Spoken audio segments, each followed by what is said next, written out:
Human rights groups are fearing the worst for a dissident journalist from Belarus who was taken into custody after his flight from Greece to Lithuania, two democracies, was essentially hijacked and then forced to land by a Belarusian fighter jet. CNN's Nick Payton-Walsh takes us on an exclusive look at the death of another activist, a different activist, a death that suggests abuse. And we caution you, Nick's report contains images and details you will definitely find disturbing.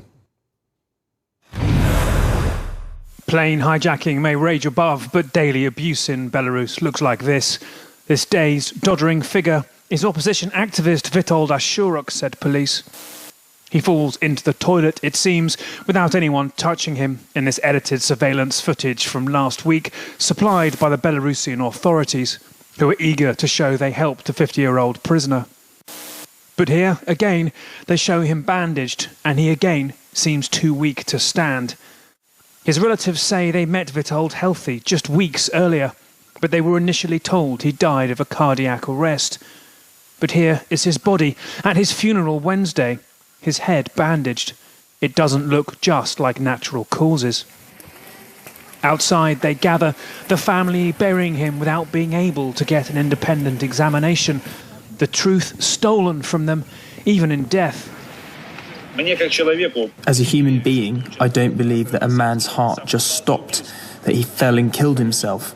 I really want to get to the bottom of it. In these conditions, it seems impossible to have an independent examination. He was arrested in August, protest against the fraudulent electoral victory declared by President Alexander Lukashenko. In January, he was sentenced to 5 years for allegedly organising protest and attacking a police officer. Jubilant here in court, the crowd chanting shame.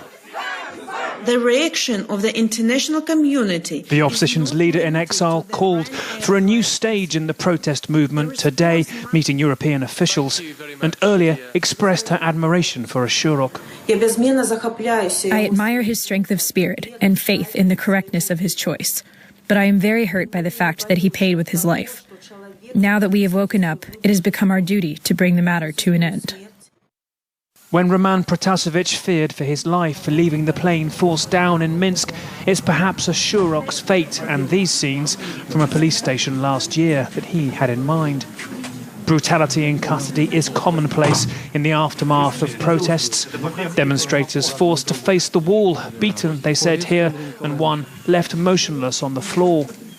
And while actual deaths have been rare so far, the death penalty remains in force. And the fate of Witold Ashuruk, something Belarus's police perhaps hoped would pass without notice, now held up as a warning to the opposition not to act, but also to the international community that it must. Now, this kind of abuse, Jake, persistent as it is, it has been extraordinary, frankly, to observe how consistently violent the Belarusian police have been over the past months since those August protests. It is certainly on the US government's radar here. In fact, the day after Mr. Ashuruk lost his life in prison, Ned Price, the State Department spokesperson, said that he condemned the increasingly repressive tactics of the Lukashenko regime and referred to how Mr. Ashuruk had died while unjustly detained.